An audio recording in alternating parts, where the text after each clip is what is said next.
If you are a civil engineer but don't know the site basics, I'm sorry, you are not a construction enthusiast. That's why मैंने अपने channel पे basics of civil engineering का एक series start किया है जहां पे मैं आपको दूंगा साइट से related all the basic knowledge जो हर सिविल इंजीनियर को आना चाहिए, चाहे वो प्राइवेट में काम कर रहे हो चाहे गवर्नमेंट में काम कर रहे हो। अगर आपको बेसिक्स ऑफ सिविल इंजीनियरिंग का नॉलेज नहीं है, you are not a true civil engineer.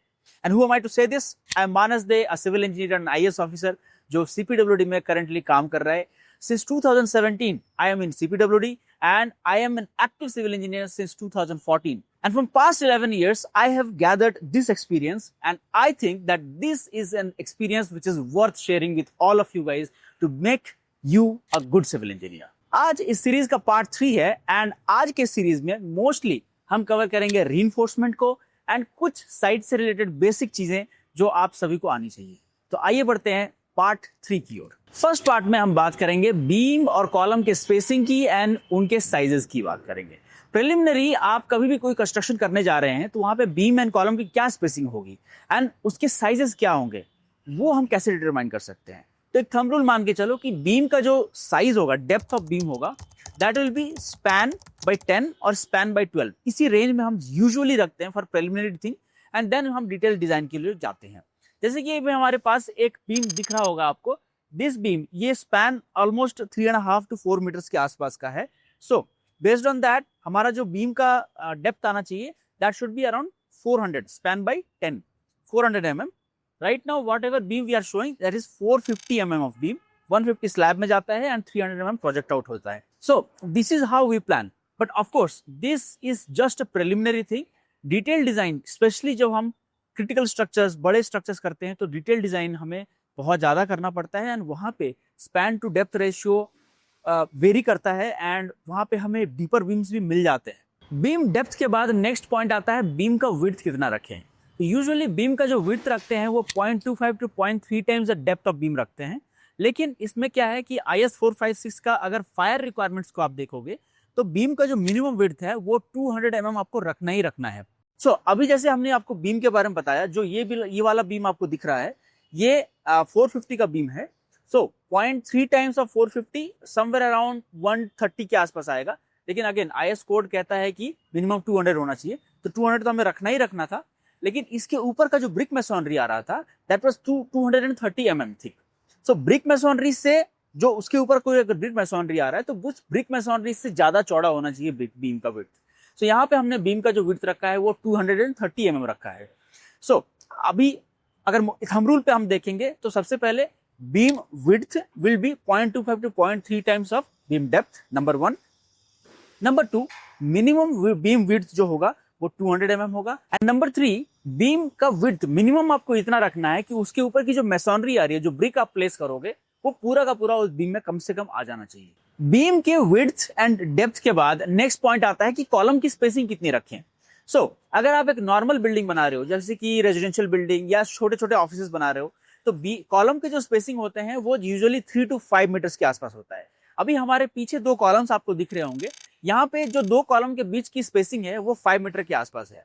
हम अभी एक ऑडिटोरियम में खड़े हैं and we are standing in the office area of that auditorium. जब हम ऑडिटोरियम के अंदर जाएंगे that will not be a normal building, it will be an auditorium kind of building जहां पे हमें बहुत ज्यादा कॉलम की स्पेसिंग की रिक्वायरमेंट हो जाती है। तो that's a separate issue. But अगर आप कोई रेजिडेंशियल बिल्डिंग बना रहे हो या नॉर्मल ऑफिस बना रहे हो तो 3 to 5 मीटर का स्पेसिंग में आप कॉलम को प्रिलिमिनरी डिजाइन में जरूर दे सकते हो। डिटेल स्ट्रक्चरल डिजाइन को जरूर रिफर कीजिए for knowing the details about your projects column spacing. Similarly मैं अभी एक ऑडिटोरियम में खड़ा हूं जहां पे 2 कॉलम के बीच का जो स्पैन है वो 17 मीटर्स का है। तो यहाँ पे जो हमने बीम डाला है वो 1.5 मीटर का है, that is approximately span by 10। Now 17 metres के लिए जो बीम का विड्थ डेप्थ आ रहा है दैट वाज 1.7 मीटर। तो हमने स्ट्रक्चरल डिजाइन को थोड़ा और इम्प्रोवाइज किया एंड वहां पे हमने जो बीम का डेप्थ ऑब्टेन किया है दैट इज 1.5 मीटर। तो आप देख सकते हो कि जब हमारा इंपॉर्टेंट स्ट्रक्चर्स आ जाते हैं जैसे ऑडिटोरियम्स हो गए, यहाँ पे हमें 2 कॉलम के बीच में बहुत ज्यादा स्पेसिंग देनी पड़ती है, वहां पे बीम का डेप्थ बहुत ज्यादा बढ़ने के चलते हम उसको लिमिट करते हैं। लिमिट करने के लिए बहुत सारे रीइंफोर्समेंट के डिटेलिंग करना पड़ता है, डिटेल स्ट्रक्चरल डिजाइन आपको करना पड़ेगा। But as a thumb rule, span by 10 to span by 12 always stands good. Next हम बात करेंगे ब्रिकवर्क्स एंड ब्लॉक्स की, कि एक सरफेस पे ब्रिक्स कितने रिक्वायर्ड होते हैं। लास्ट वीडियो में मैंने बात किया था कि स्टैंडर्ड साइज ऑफ ब्रिक्स क्या होते हैं, मॉडुलर साइज ऑफ ब्रिक्स क्या होते हैं, एएससी ब्लॉक या कंक्रीट ब्लॉक्स अगर हम यूज कर रहे हैं तो उसका साइज क्या होता है। आज की इस वीडियो में हम बात करेंगे कि एक नॉर्मल साइज ऑफ ब्रिक्स अगर आपको कहीं पे लगाना है तो वो कितना लगना चाहिए। अगर आप मॉडुलर ब्रिक्स का यूज कर रहे हो, यानी कि 19 बाय 9 बाय 9 सेंटीमीटर के ब्रिक्स यूज कर रहे हो, तो 1 क्यूबिक मीटर ब्रिकवर्क्स में आपके 500 ब्रिक्स यूज होते हैं। सिमिलरली अगर 230 mm की वॉल है, यानी कि हाफ ब्रिक वॉल है, तो यहाँ पे जो नंबर ऑफ ब्रिक्स आपके यूज होंगे वो होंगे 112 to 120। This I am talking for modular size of the bricks, जो कि स्टैंडर्ड साइज बन जाता है जब आप मेजर करते हो वॉल पे। अभी हमारे वॉल पे लगा हुआ है स्टैंडर्ड ब्रिक्स, यानी कि मॉडुलर ब्रिक्स जो 19 बाय 9 बाय 9 के।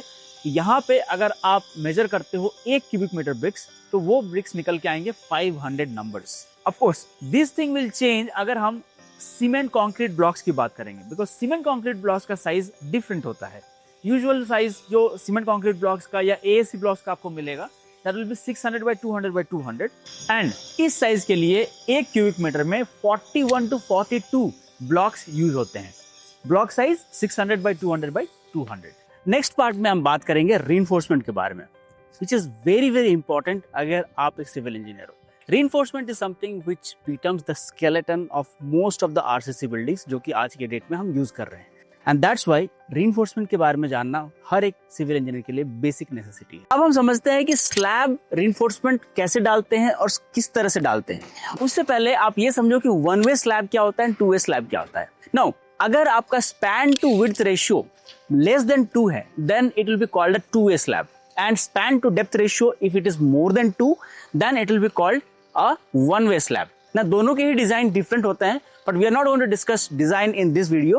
बट मोटा मोटा आप ये समझ के रखो कि 1 वे स्लैब हो चाहे 2 वे स्लैब हो, हर तरह के स्लैब में 2 तरह के स्टील डालते हैं। There is main steel and there is a distribution steel. Main steel जो आपका प्राइमरी स्ट्रेस ट्रांसफर लेंथ होगा उसके अलाउंग डालते हैं, एंड डिस्ट्रीब्यूशन स्टील उसके परपेंडिकुलर यानी कि 90 डिग्री पे हम सेकेंडरी स्टील को डालते हैं। नाउ मेन स्टील या सेकेंडरी स्टील दोनों ही जनरली 8 mm, 10 mm या 12 mm तक डालते हैं, एंड इनका जो स्पेसिंग होता है, in case of main steel the spacing is around 100 to 150 mm, maximum 200 mm हम जाते हैं, and distribution steel is 150 mm to 200 mm, and in unusual cases हम 300 mm तक भी जाते हैं। मिनिमम स्टील हम कितना रखेंगे? द मिनिमम स्टील हम रखेंगे 0.12% of the gross concrete area. Again gross concrete area निकालने के लिए स्लैब के केस में हम क्या करते हैं, 1 मीटर का एक स्लैब का लेंथ लेते हैं, इसका विड्थ देख लेते हैं एंड इसका डेप्थ देख लेते हैं। जनरली स्लैब का डेप्थ आपका 100 to 150 mm रहता है। हम जब गवर्नमेंट के काम करते हैं तो नॉर्मल बिल्डिंग्स के लिए 150 mm का ही हम स्लैब देते हैं, एंड विड्थ इनटू डेप्थ आप कर लो, उससे आपका स्लैब का क्रॉस सेक्शन एरिया आ जाएगा। Now the cross section area जो भी आता है, इसका 0.12% of this cross section area will comprise of the steel जो आप ले करते हो यहाँ पे। एक और इंपॉर्टेंट पॉइंट जो स्लैब के केस में आपको ध्यान रखना है कि अगर आपके स्लैब में कोई ओपनिंग है, कटआउट है, जैसे कि आपका कोई शाफ्ट आ रहा है या फिर कुछ एक आर्किटेक्चरल कटआउट दिया हुआ है, तो इन दैट पर्टिकुलर केस जो आपका कटआउट एरिया होगा उसके डायगोनल्स में आपको एक्स्ट्रा बार्स देने हैं, एंड इस तरह के कटआउट्स आपको एजेस में अवॉइड करना है। बेसिकली जब भी आप एक कटआउट देते हो तो उसके कटआउट जोन में काफी ज्यादा शियर डेवलप होता है, एंड एजेस में जैसे कि मैंने अभी बताया कि एजेस में shear stress is quite high. So जो भी आपका शियर है वहां पे आपको नहीं रखना है, आपको ट्राई करना है कि एज से एटलीस्ट डेवलपमेंट लेंथ छोड़ के आपको कोई भी कटआउट देना है। स्लैब के रिइंफोर्समेंट के बाद नेक्स्ट हमें समझना है बीम के रिइंफोर्समेंट को। ना बीम का जो रिइंफोर्समेंट होता है that is 1 to 2.5% of the gross concrete area. हमारे पास एक बीम है जो कि 300 mm by 600 mm का है। नाउ यहाँ पे जो ग्रॉस कंक्रीट एरिया होगा 300 mm into 600 mm square. Now उसका ग्रॉस कंक्रीट एरिया का जो 1 to 2.5% है, that should be the area of steel. तो हमारे पास जो बीम है यहाँ पे आप देख सकते हैं कि बॉटम में 3 बार्स हैं 20 के, एंड टॉप में 3 बार्स हैं 20 के। सो अगर हम एक क्रॉस सेक्शन काटते हैं तो इस क्रॉस सेक्शन में बॉटम के जो बार्स हैं उनका एरिया प्लस टॉप के जो बार्स हैं उनका एरिया, टोटल मिला के जो एरिया होगा स्टील का, that should B 1 to 2.5% of the gross concrete area. Slabs and beam के बाद नेक्स्ट इंपॉर्टेंट मेंबर आता है हमारा कॉलम। कॉलम में स्टील हमारा कितना होना चाहिए? आईएस कोड कहता है कि कॉलम में जो स्टील होगा वो 0.8 to 4% ऑफ द एरिया होगा, gross concrete area. Again gross concrete area हमारे पास जो यहाँ पे कॉलम है this is becoming the length and this becomes the width of the column. तो इसका ग्रॉस कंक्रीट एरिया हम निकालेंगे and 0.8 to 4% of this gross concrete area should be the reinforcement area जो आपका यहाँ पे क्रॉस सेक्शन में रहेगा। बट दिस इज समथिंग जो कि हमारा IS कोड कहता है, प्रैक्टिकली हम 1 to 2.5% के रेंज में ही रखते हैं। अगर आप 4% का स्टील दे दोगे तो स्टील की डेंसिटी इतनी ज्यादा हो जाएगी कि आपका जब कंक्रीट ले करोगे, आप उसमें वाइब्रेटर डालोगे तो vibrator won't be able to vibrate the concrete and concrete आपके एज तक पहुंचेंगे नहीं, हनी कम्बिंग के चांसेस होते हैं। इसीलिए ध्यान रखना कि 1 to 2.5% ही स्टील होता है हमारा of the gross concrete area. Next important चीज जो रीइंफोर्समेंट हमें समझना है वो है स्टीरअप्स एंड टाइज। स्टीरअप किसको कहते हैं, टाई किसको कहते हैं? जब भी बीम में आपका स्टीरअप बांधा हुआ रहता है, रिंग बांधा हुआ रहता है, जिसको हम रिंग बोलते हैं, वो स्टीरअप कहलाता है। एंड यही रिंग जब आपके कॉलम में बांधे जाते हैं तो उसको हम टाई बोलते हैं। नाउ इनकी स्पेसिंग कितनी होनी चाहिए एंड इसको जनरली हम कितने mm का रखते हैं? जो टाई एंड स्टीरअप होते हैं वो जनरली 8 से 10 mm का सरिया रहता है। In exceptional cases is goes up to 12 mm। अगर बहुत ज्यादा हेवी बीम है उस केस में हम 12 mm लेते हैं। एंड इनकी जो स्पेसिंग होती है वो स्टीरअप्स 150 to 200 mm near the supports and 200 mm to 300 mm आपका नियर द सेंटर पॉइंट होता है। एसेंशियली स्टीरअप्स का काम क्या होता है? स्टीरअप्स आपका शियर को टेकअप करते हैं एंड शियर फोर्स सबसे ज्यादा होगा सपोर्ट्स के सामने, इसीलिए 100 to 150 mm का स्पेसिंग रखते हैं, क्लोजर स्पेसिंग रखते हैं, take up more shear stress. And centre point पे शियर स्ट्रेस कम होता है, बेंडिंग स्ट्रेस ज्यादा होता है, इसीलिए यहाँ पे रीइंफोर्समेंट में जो स्टीरअप की स्पेसिंग होती है वो 150 to 200 mm के आसपास रखते हैं। नेक्स्ट इंपॉर्टेंट चीज जो आपको समझना है वो है लैप लेंथ। अब लैप लेंथ हम देते क्यों हैं? हम जैसे कि हमने बताया कि स्टील का स्टैंडर्ड जो साइज होता है वो 12 मीटर का होता है, बट कई बार आपको लॉन्गर स्पैन्स मिलते हैं। कई बार because of the certain restrictions आपको जो कटिंग लेंथ है वो कम भी रखना पड़ता है। तो जब भी बीम में जो लेंथ ऑफ बार है वो इनफ नहीं होगा तो हमें लैप देना पड़ता है। नाउ लैप लेंथ होता कितना है? Lap length becomes 50D in case of tension and in case of compression it is 40D. Why so? Let me explain you. Basically जब भी दो बार रखे हुए रहते हैं लैपिंग के लिए और टेंशन जोन में रहते हैं तो ये टेंशन पुल आउट जो है इसको रेजिस्ट करना होता है। And second thing is transfer of the stress. जो भी आपका इस बार में स्ट्रेस है उसको इस बार में ट्रांसफर करना भी इसका काम है। सो ये दो प्राइमरी काम है लैप लेंथ के। नाउ टेंशन के केस में क्या होगा? There will be a pull out and that's why it is 50D, because आपको पुल आउट भी करना है, स्ट्रेस को भी ट्रांसफर करना है, इसको ज्यादा रखते हैं। बट कंप्रेशन के जोन में क्या होगा? There is no pull out, right? ये कंप्रेस हो रहे हैं एक दूसरे के अगेंस्ट में, so there is no pull out, only stress transfer होना है। इसीलिए कंप्रेशन जोन में इसकी जो वैल्यू है 40D होती है, स्लाइटली लेस होता है। एक और इंपॉर्टेंट चीज जो आपको ध्यान रखना है वो ये है कि स्टीरअप्स में भी आपको एक लैप इंश्योर करना होता है। एंड क्या होता है कि जब भी आप स्टीरअप को बांधते हो, रिंग को बांधते हो, तो जो रिंग है, जैसे कि अभी आप हमारे पास एक रिंग है यहाँ आप देख रहे हैं, इस रिंग को जब हम बांधते हैं तो ये 90 डिग्री में बांधा जाता है, बाद में इसको 135 डिग्री में हमें मोड़ना पड़ता है। सो 135 डिग्री जब भी आप मोड़ रहे हो तो इसको ये जो रिंग है इसका ये एक्स्ट्रा लैप को हम 6 times the diameter of that reinforcement bar हम एक्सटेंड करते हैं। सो 135D अगर आपका लैप मुड़ा हुआ है stirrup, so it will be extended to 6 times the diameter of the bar.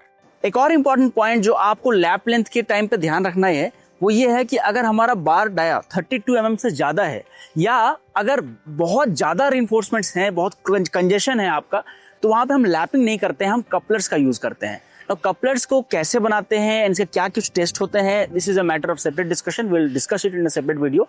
For now आप इतना समझ के रखो कि couplers are used in case bar dia is more than 32 mm, या नहीं तो बार्स बहुत ज्यादा क्लोजली स्पेस्ड है, कंजेशन बहुत ज्यादा है बीम में, इस केस में हम कपलर का यूज करेंगे। नेक्स्ट बहुत ही इंपॉर्टेंट एंड क्रिटिकल डिस्कशन है डेवलपमेंट लेंथ। नाउ जब भी आप कोई बीम बांध रहे हो तो डेवलपमेंट लेंथ का ध्यान रखना बहुत जरूरी है। और डेवलपमेंट लेंथ है क्या?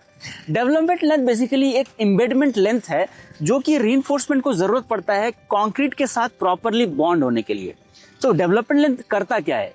डेवलपमेंट लेंथ बेसिकली आपका इंश्योर करता है कि जो भी स्ट्रेस है वो प्रॉपरली बीम से कॉलम जोन में ट्रांसफर हो जाए, पहला। और दूसरा कि प्रॉपर बॉन्डिंग हो जाए कंक्रीट का स्टील के साथ। ये दो काम है डेवलपमेंट लेंथ का। नाउ डेवलपमेंट लेंथ होता कहां से कहां तक है? जब भी आपका बीम कॉलम जंक्शन है तो कॉलम का जो एज है, not the reinforcement of column but column का जो कंक्रीट एज है, वहां से लेके आपका स्टार्ट होता है development length. Now development length वैसे तो IS कोड आपको एक फॉर्मूला देता है 0.87 FY 5I4 टाउ BD, लेकिन आप सेफ जोन के लिए ये मान के चलो कि development length is approximately 50 times the diameter of the steel.